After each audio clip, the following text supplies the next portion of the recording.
right, guys. I'm uploading a couple of reviews tonight, so cheers.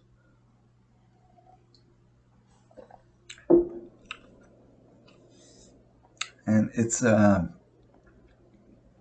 first thing you see. You saw the title of this video, and you saw the first words I'm gonna utter. It's a goddamn shame. It is a goddamn shame. I mean, did I bear with this? No, I guess. Okay. Um, I won't do a review. I will do a. My goal here. I'll do two reviews in one because you cannot um, criticize one without acknowledging and saying retelling what you think of the well, for me it's the first one. I never saw any. I never saw. I'm not a Kevin Smith fan. I never saw Mallrats, Clerks. I know the concepts. I know the Jay and Silent Bob characters. I know the the dudes in the drugstore, the Quickie Mart. I know all that, but I know the basics. But when I saw Jay and Bob, Jay and Silent Bob Strike Back, honestly, it is one of my favorite comedies of all time. It is so funny, so creative, so full of cameos, um, with with just trippy music that just classic badass music that just fits fine, and classic cliches and ridiculousness. I mean, it's got Alfred Strike. I love Jane Silent Bob Strike Back. I love it, love it, love it, love it. I could watch that thing any day, every day. It's absolutely. I mean, even Mark Hamill is there. What more do you want? And I mean, the I mean, they have first they had great acting. I think so. From a great chemistry.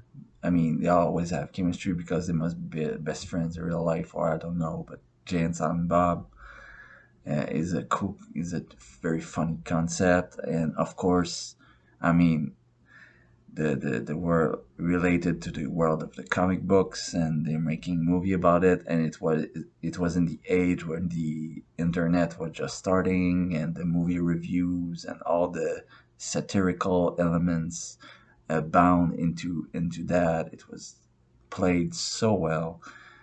We had all the best cameo. I mean, the best cameos. Shannon Elizabeth plays the female lead. I mean, she.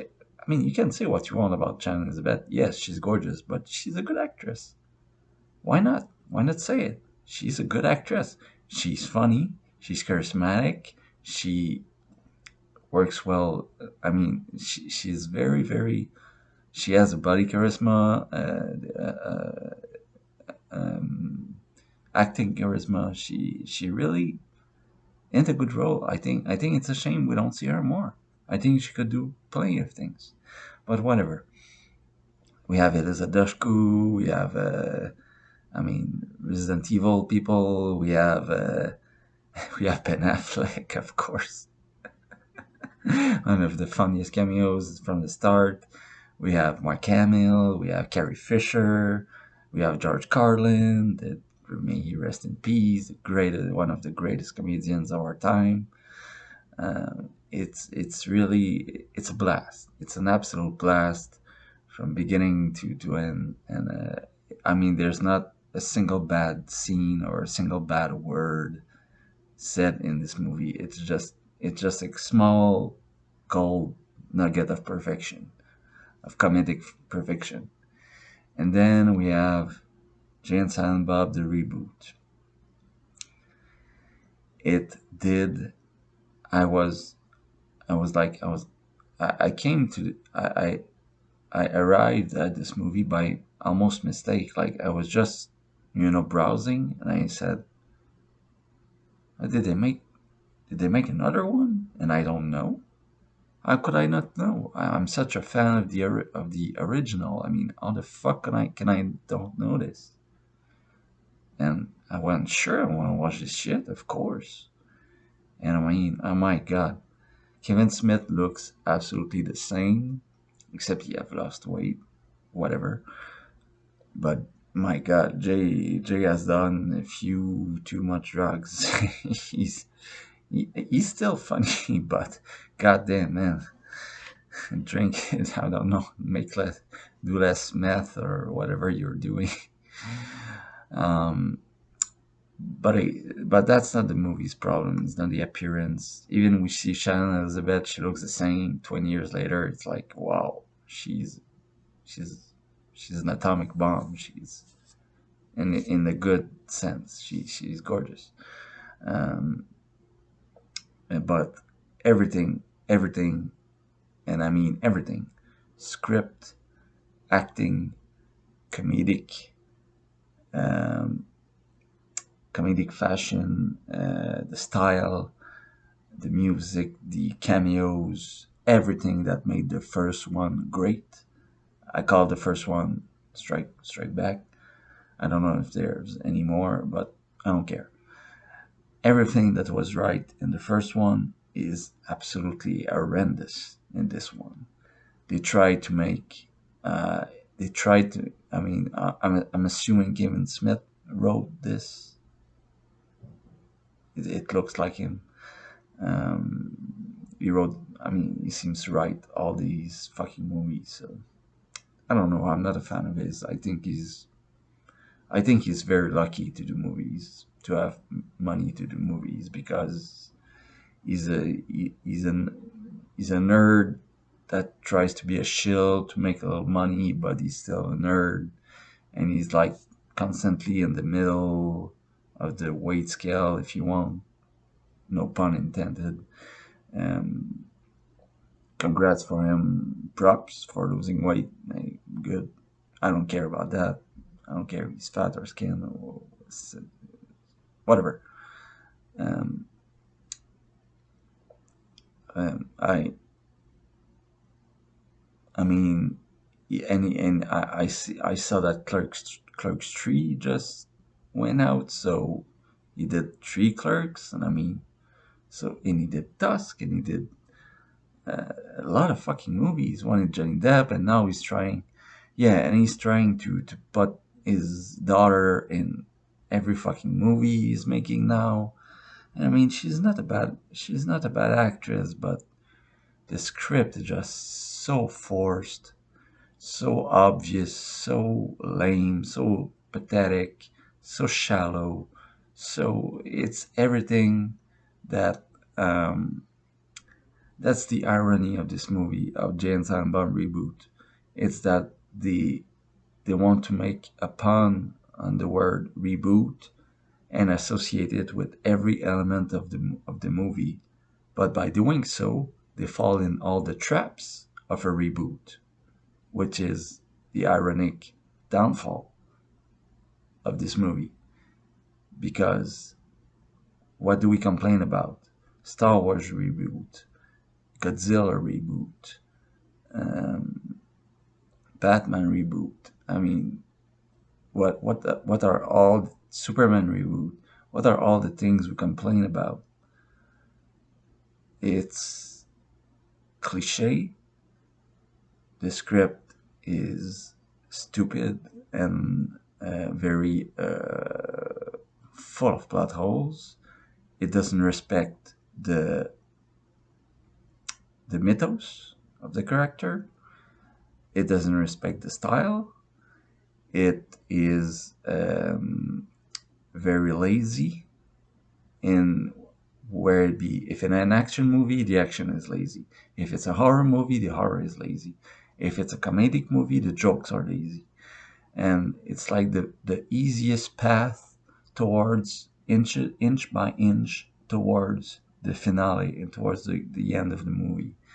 And like every Jay and Silent Bob Strike Back had a certain beat, but every beat was funnier than precedent.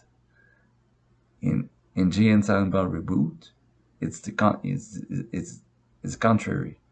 It's every beat they try to do is very, very forced. I mean, when I say forced, I mean making Shannon Elizabeth a lesbian and she has a wife, and it's a, trying to make joke of the make fun of that. I mean, it's not funny, and trying to make that the Kevin Smith's daughter is in the movie is Jay's mother, Jay's mother, Jay's daughter. Sorry, uh, Jay's daughter that he had with Shannon Elizabeth, and Shannon Elizabeth said, "Oh, you never visited me in jail," and things like that. It's like, hey, it's not funny. It's very gross and obvious, and I mean, yeah, it's not polished at all. It's not um, intimate. The first one was destined to be a classic, absolute comedic classic. I don't care what you watch. If you want to laugh, put James Alba Strike Back. It's funny as hell. This is a chore to go through. It is a chore. It is a challenge. It is an Iron Man. It is whatever you want to say. It is so lazy. So lazy. Because every beat, okay, now we have a new character of, or whatever, we have to find a new beat. What's the laziest thing we could complain about from, because the idea is that they are there to be a satirical movie for blockbusters these days. But that's the problem, because being a satire of movies 20 years ago, when movies were good, gave you good jokes. Making a satirical comedy when in 2021 or 2022, when movies are so fucking bad. I mean, blockbuster movies, and we had very good indies, but it's a of superhero comics, of superhero movies, of big budget movies, big studio movies. But if you want to be a satire out of that, you have no juice, you have no pump, because it's so bad. You have no energy to channel through these unfunny movies. So they try to do the same thing twice. The story beats are the same, the plot is the same. They're trying to stop a sequel movie from happening from the first one, and it's all the same, repeated and lazy. It's just lazy, repeat until the end. And of course, not of course, but I don't. It's a quickie, I guys. I don't have anything else to say, unless don't watch it. Um, I have not seen the other Tusk or, oh yes, and just remembered some scenes from the beginning. No, it's a 1 out of 10, of course. If you're a hardcore fans of Kevin Smith and Jason and Bob, try it. Prove me wrong, but I can't recommend it. I cannot. I mean, I just can't. I'm sorry. Prove me wrong. Maybe you'll find a nugget here or there. There are not. I'm not saying there's not a good joke, like 1 out of 100, but you have to really want it. You have to be hardcore fans to accept this kind of laziness, uh, to usher through a new era. And I mean, I can't, like I said, I can't believe this. You still have budgets, and who is giving me money? Because I don't know. I don't think he's really good, and that's a shame because I thought like 20 years ago he was working on Superman scripts and doing the first Clerks, and that I hear is very good, and all these other movies that he made, and but I don't know. He seemed honestly, he seems like a fucking show, and I have no patience for that, for these critics or movie makers or whatever the fuck you want to call yourself. So fuck this movie, and that's it. Have a good one, guys. I don't want to waste any more of your time with this. 1, 2 out of 10 at most. Shannon Zabet is gorgeous and she's a national treasure. Put her in more movies. That's all I have to say. Cheers.